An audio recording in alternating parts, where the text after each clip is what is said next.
अस्सलाम वालेकुम, नमस्कार, सत श्री अकाल एंड गुड इवनिंग। मैं हूं आरज़ू काज़मी और आप देख रहे हैं पॉइंट ऑफ व्यू।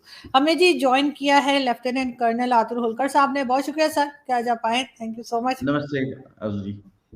और सर, आपसे हम पूछना चाहेंगे, एक तो आप जानते ही हैं कि एससीओ की मीटिंग जो है वो 2 दिन के बाद जो यानी 4th को हो रही है, ऑनलाइन है। खैर उसमें तो प्राइम मिनिस्टर शहबाज शरीफ ने कहा है कि वो ज्वाइन करेंगे, लेकिन उसके साथ साथ सर अगर हम बात करें चाइना को लेकर जो है कई चीज़ों पे बात की जा रही है और चाइना भी इन्वॉल्व है इसमें, एससीओ में। इसी वजह से पाकिस्तान भी जो है वो उसमें जाते हैं लोग, या चाहे वो बिलावल भुट्टो जरदारी हो या चाहे प्राइम मिनिस्टर शहबाज शरीफ। तो सर सबसे पहले एससीओ की बात करते हैं। सर किस तरह देख रहे हैं इस मीटिंग को, और आगे हम फिर चाइना पे भी आपसे समझने की कोशिश करेंगे कि आजकल चाइना जो है वो किस पोजीशन में है और किस तरीके से वो बाकी कंट्रीज को अपने साथ एंगेज कर रहा है। जी जी। पहले तो आरजू जी बहुत बहुत धन्यवाद, आपने मुझे इनवाइट किया एक बार फिर आपके शो में। और मैं देखता हूँ कि आपके जो फॉलोइंग्स है ना वो बड़ी तेजी से बढ़ती जा रही हैं। मतलब मेरे को लगता है कि इमरान खान की पार्टी और शहबाज शरीफ की पार्टी दोनों इनवाइट करेंगी कि भी आप ही ज्वाइन कर लीजिए, कम से कम एक सीट तो पक्की हो जाएगी इलेक्शन के अंदर। Thank you so much sir, लेकिन सर मैं इधर ही ठीक हूँ जी। तो अर्जुन जी बेसिक देखिए, मैं ना आपको एक और एंगल पहले समझाता हूँ, फिर आप अपन इस पे बात करेंगे कि शंघाई कॉर्पोरेशन क्या हो रहा है। देखिए, अगर आप यूक्रेन और रशिया की जो वॉर देखेंगे ना, तो आप पूछेंगे कि कौन जीत रहा है इस वक्त। Neither Russians nor Ukrainians are winning, only country which is likely to win is China. देखिए, मतलब अल्टीमेटली जो है ना, ये सारी जो जियो पॉलिटिक्स है वो चाइना की तरफ अब रिवॉल्व होनी शुरू हो गई है, क्योंकि रशिया एक तरीके से एक डिक्लाइनिंग पावर है, और वेस्ट और खास करके यूरोप जो है वो यूक्रेन वॉर में काफी हद तक जो है अपने रिसेशन में जा रहा है। उससे इकोनॉमिक्स जो है काफी उनकी हर्ट हो रखी है। तो मतलब वो अपने आप से उनकी एक जद्दोजहद चल रही है। लेकिन जो चाइनीज हैं वो इस अपॉर्चुनिटीज को भुनाने में लगे हैं कि अगर रशियंस नहीं रहे तो वो एक ऐसी वाहिद पावर होगी जो कि एशिया से निकल के आएगी बाहर। और यही पावर प्ले आपके शंघाई कॉर्पोरेशन ऑर्गेनाइजेशन में भी हो रहा है। एससीओ के अंदर है कौन मेजर, अगर आप मुल्क देखें तो उसमें हिंदुस्तान है, चाइना है, और उसके बाद में रशियंस है। मैं ये नहीं कह रहा कि आपके मुल्क का कोई उसमें वजूद नहीं है, लेकिन फैक्ट ऑफ द मैटर आज जियो पॉलिटिक्स में जो इस पूरे ये जो रीजन है उसके अंदर जो इम्पैक्ट कर रहे हैं वो 3 मेजर कंट्रीज हैं। और चाइना के शंघाई से ये शुरू हुआ मूवमेंट था, ये पूरी ऑर्गेनाइजेशन थी जिसमें बेसिकली वो अपने सेंट्रल एशियन रिपब्लिक्स को इन्फ्लुएंस करना चाहते थे। लेकिन हुआ क्या कि बाद में जब रशियंस ज्वाइन किए तो रशियंस ने अपनी तरफ से एक रिक्वेस्ट डाली कि इंडियंस को भी इसमें शामिल होना चाहिए, और तब हमारे रिश्ते जो चाइनीज के साथ बड़े अच्छे थे, तो वो जो रिश्ते हैं उसकी वजह से हम आ गए। लेकिन अब चाइनीज बहुत ज्यादा अनकंफर्टेबल रहते हैं इसमें। और खास करके अगर आप देखें जहां की वेस्टर्न पावर्स हैं और बाकी और कंट्रीज हैं इंक्लूडिंग आसियान है, वो इंडिया को एज ए काउंटर बैलेंस समझते हैं इस पूरे रीजन में, तो चाइनीज बहुत कंफर्टेबल नहीं रहते। अच्छा, दूसरी बात अगर आप देखें तो हमारा नेक्स्ट समिट जो आने वाला है वो G21 है, G20 है। तो G20 के अंदर भी चाइनीज आएंगे। तो इसको थोड़ा सा उन्होंने, इंडियन गवर्नमेंट ने शायद मेरे ख्याल से एक बैलेंसिंग एक्ट किया है, जिसके अंदर उन्होंने कहा कि हम किस तरीके से ऐसी कोई मुद्दा ना पैदा करें कि जिसमें चाइनीज बड़े अनकंफर्टेबल रहें। पाकिस्तान को भी चाहे वो आए ना आए, लेकिन फिर भी एक थोड़ा सा डिस्कम्फर्ट लेवल एक डिप्लोमेटिक लेवल पे आ जाता है। और हम नहीं चाहते कि ये इंडिया पाकिस्तान या इंडिया चाइना की वजह से एससीओ के अंदर कोई बहुत ज्यादा कंफ्लिक्ट सी नजर आए और इंडिया अलग थलग सा पड़ जाए। तो सबकी कंफर्ट के लिए उन्होंने मेरे ख्याल से ये ऑनलाइन प्रपोज किया होगा। जैसे आप उनमें बातचीत कर रहे हैं, शायद मोदी जी और शहबाज शरीफ और जी जिनपिंग जो है वो इस तरीके से मुलाकात करेंगे। और दूसरा एक एंगल और भी था कि क्या रशियंस बड़े कंफर्टेबल होते हैं इस वक्त आने में, जिस तरीके से हालात इस वक्त रशिया में है, और वहां पे एक छोटी सी बगावत सी हुई थी, तो शायद प्रॉब्लली पुतिन आ भी नहीं सकते थे। तो ये सब चीजों को देखते हुए ना मेरे ख्याल से एक बड़ा पॉजिटिव डेवलपमेंट ये कि एटलीस्ट कम से कम ये वो आने जाने का जो होता है ना, खास करके हम लोग के साउथ एशिया में होते हैं कि जी फूफा जी नहीं आए और उनकी बहू नहीं आई और ये सब नहीं आई, तो लड़ाइयां जो होती हैं कि जैसे आपके ने बिलावल भुट्टो को भेज दिया तो बिलावल भुट्टो ने हाथ मिलाया कि नमस्ते की, क्या उन्होंने आंखों में आंखें डाल के जयशंकर के देखा या नहीं देखा। तो ये छोटी छोटी चीजों में ना हमारी जो टीवी चैनल है उसमें टाइम नहीं वेस्ट कर पाएंगी। तो ये कम से कम जो भी बातचीत हो वो मुद्दों पे बातचीत हो। शहबाज शरीफ डायरेक्टली नहीं मिले, उनको यहाँ इंडिया में आना पड़ता, हो सकता है वो बैकआउट करते हैं, अपने बिलावल को फिर भेज देते। जी जिनपिंग को भी प्रॉब्लम हो सकती है। तो मेरे ख्याल से विनिंग ही है कि इंडिया ने जो डिसाइड किया कि इसको हम लोग जो है डिजिटल फॉर्मेट में रखते हैं, तो ये सबकी सहूलियत के लिए ठीक ही रहा। लेकिन सर मुझे नहीं लगता कि बिलावल भुट्टो को भेज देते, क्योंकि ये इस वक्त प्राइम मिनिस्टर्स ने ही होना है, इसमें फॉरेन मिनिस्टर का कोई काम नहीं है। लेकिन खैर जैसे भी है, अब देखते हैं आगे किस तरीके से ये लोग चलते हैं, फोर्ट्स को क्या बात होती है। मगर सर साउथ चाइना में काफी जो है वो एक्टिविटीज चल रही हैं, और साउथ चाइना सी को लेकर आप क्या कहेंगे? देखिए आरुष जी, अभी मोदी जी का विजिट था यूनाइटेड स्टेट्स में, और आपने देखा ही होगा कि किस तरीके से अमेरिका ने उनको वेलकम किया और एक अलग लेवल पे रिलेशनशिप को ले गए। अमेरिकन जो है ना, वो एक तरीके से दिशा निर्देश कहते हैं इंडिया में, वो एक डायरेक्शन देते हैं वर्ल्ड की जियोपॉलिटिक्स को। तो उन्होंने कहीं ना कहीं दुनिया को इंडिकेट किया कि इंडिया अब उनकी नजरों में एक डिफरेंट लेवल का पावर है। रीजनल एक स्टेबिलिटी के लिए वो चाइना का काउंटर बैलेंस समझते हैं, और वो इंडिया को प्रॉप अप कर रहे हैं हर तरीके से। चाहे वो आप डेमोक्रेटिक फ्रंट पे देख लें कि जी सारी डेमोक्रेसीज इकट्ठी हो रही हैं, या आप अगर इंडो पैसिफिक को देखें जिसके अंदर उन्होंने इंडो अभी चेंज किया है ट्रम्प के टाइम पे कि इंडो पैसिफिक कहलाएगा, ताकि इंडिया भी इसमें शामिल रहे। कहीं क्वाड भी देखते हैं तो क्वाड के इंडिया के अंदर है, G+ के G7 में भी इंडिया को G8 बनाने की कोशिश हो रही है। तो ये कोई ऐसा तो है नहीं, there no free lunches in the world. So Americans do expect that India will play a very positive role in counterbalancing China। देखिए इंडिया बड़ा रिलेक्टेंट पार्टनर रहा है इसमें। हमें ना देखिए अल्टीमेटली अगर हिमालय में खून बहा तो बहेगा तो हिंदुस्तान का। हम एक्सपेक्ट तो कर नहीं सकते कि अमेरिकन सोल्जर आके हमारे साथ में, उस वैसे कर भी नहीं पाएंगे।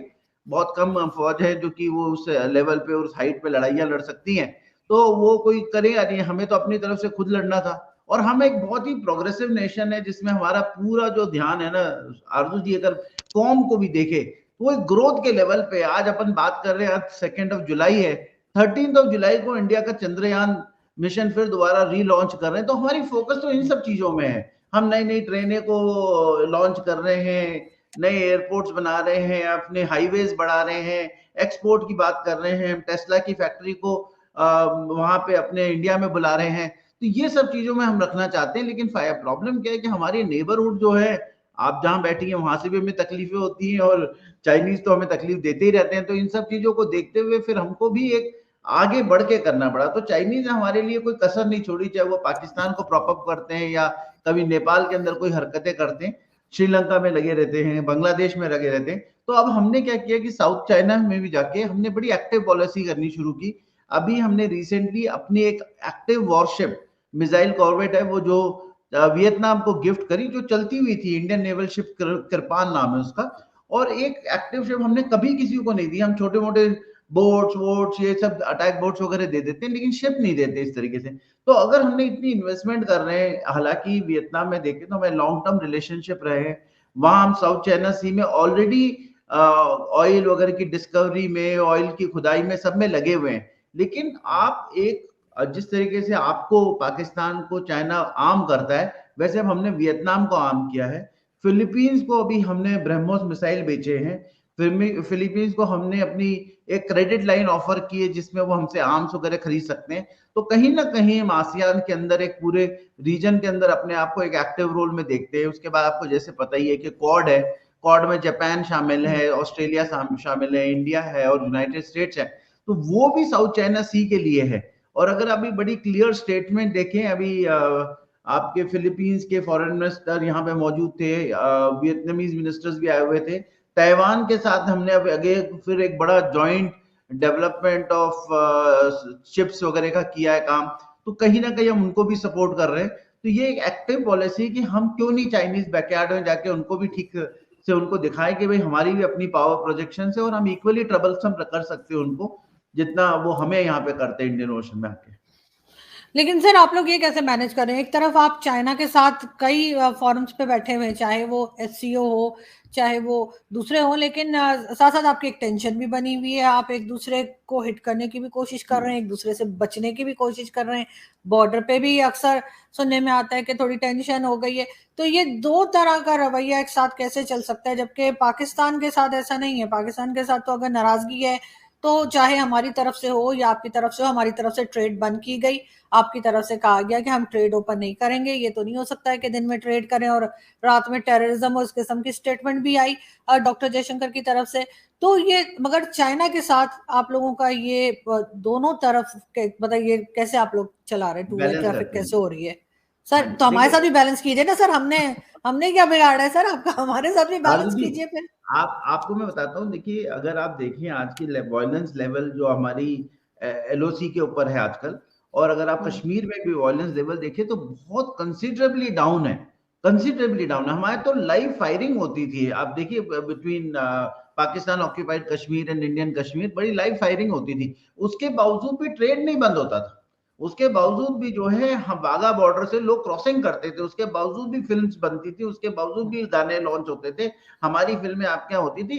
ऐसा नहीं, इससे बड़ा खराब एटमॉस्फेयर रहा है 84 से लेके इवन जियाउल हक के टाइम से। आप देखिए कितने खराब एनवायरनमेंट में भी हमारी चीजें कभी बंद नहीं हुई। ये तो आपने जब इसको क्लोज करना शुरू कर दिया हर चीज में कि जब हम तो टमाटर भी नहीं खरीदेंगे, ये हिंदू टमाटर हैं, और वो आपने कह दिया जी अब हमारी जितनी भी ट्रेड है वो सारी बंद कर दीजिए, हमें जरूरत ही नहीं है, तो आपसे क्लोज हुआ। देखिए कोई भी जो मैच्योर्ड पावर्स है ना, चाहे वो अमेरिकन रशियंस ले लीजिए, चाहे अमेरिकन चाइनीज ले लीजिए, कितनी भी टेंशन होती है वो एक लेवल ऑफ कनेक्टिविटी, एक लेवल ऑफ ट्रेड वो लेके चलते हैं, और अपने मुल्क को नुकसान पहुंचा के ना, कोई इसमें ईगो नहीं है। आज हमारा सबसे बड़ा ट्रेडिंग पार्टनर है चाइनीज और अमेरिकन दोनों, लेकिन चाइनीज जो काफी ट्रेडिंग हमारी बढ़ती जा रही है, डिस्पाइट कि 2020 में हमारा गलवान का एक मेजर क्लैश हुआ था, इतने जवान हमारे उनके मारे गए थे, लेकिन हमने ये देखा कि हमें नुकसान हो सकता है, हमारी आम जनता जो है वो उसके अंदर प्रॉब्लम हो सकती है, तो हमने ये इंश्योर किया कि वो ट्रेड भी चले, लेकिन अपने आप को एक जियो पॉलिटिक्स लेवल पे, एक इंटरनेशनल लेवल पे, जिस लेवल पे हम अपने आप को पावर समझते हैं, वो भी हम असर्ट करके चले। बिल्कुल सही, लेकिन सर ये तो मैं मान रही हूँ कि हमारी तरफ से ही ट्रेड बंद की गई थी इमरान खान के जमाने में, लेकिन अब जब दोबारा से बात की जाती है तो आपकी तरफ से जो रिप्लाई आता है या जो स्टेटमेंट आती है आपके फॉरेन मिनिस्टर की, वो तो साफ ऐसी होती है कि नहीं जी, ऐसा नहीं हो सकता कि दिन में ट्रेड हो रही है, रात में टेररिज्म हो रही है और इस किस्म की बात की जा रही है। तो सर क्या ये इलेक्शन की वजह से इस किस्म का रवैया है, या वाकई में आप लोग नहीं चाहते कि दोबारा से ट्रेड शुरू की जाए? जबकि मोदी जी ने अभी रिसेंटली भी एक दो जगह जहां वो विजिट्स पे गए हुए थे दूसरी कंट्रीज में, वहां पे उन्होंने कहा कि आई थिंक जापान में या कहाँ पे उन्होंने कहा कि जी पाकिस्तान के साथ हम टर्म्स बेहतर करना चाहते हैं। तो सर ऐसे तो मिलजुल कर ही कुछ होगा ना, इस किस्म के स्टेटमेंट से तो और जाहिर है यहाँ से भी रिएक्शन जाता है फिर, ये भी दो तो चीजें, जवाब देते हैं ना जी। हाँ जी मैडम, दो चीजें। देखिए क्या हुआ कि बहुत दुनिया बदल गई है कोरोना के बाद ना, जब से कोविड खत्म हुआ है, जो पाकिस्तान की रेलिवेंस थी ना, धीरे धीरे इंडिया ने उसको हम्म। न्यूट्रलाइज कर दिया है।